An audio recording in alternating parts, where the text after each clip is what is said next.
और कल हमने बड़ा डिटेल से इस पे बात की थी कि पाकिस्तान चाहे जितना भी अफ़गानिस्तान के लिए अच्छी, हम उसको अगर ये कहें कि अच्छा गुमान रख के कुछ अच्छा करना चाहे, अफ़गानिस्तान कभी उसे अच्छा मानता नहीं है।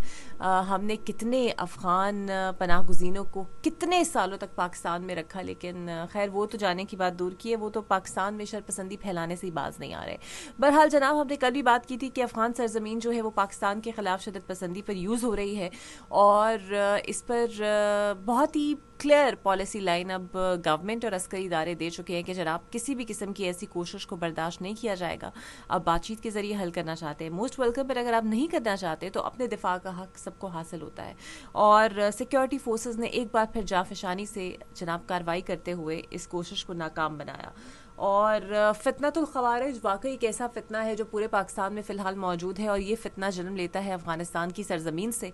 और मुझे तो ये लगता है कि अफ़गानिस्तान अगर इस फितने को ख़त्म नहीं करेगा तो फिर पाकिस्तान को ही कोशिश करनी पड़ेगी, क्योंकि पाकिस्तान का हक है कि वो अपना दिफा बिल्कुल मजबूत तरीके से बनाए।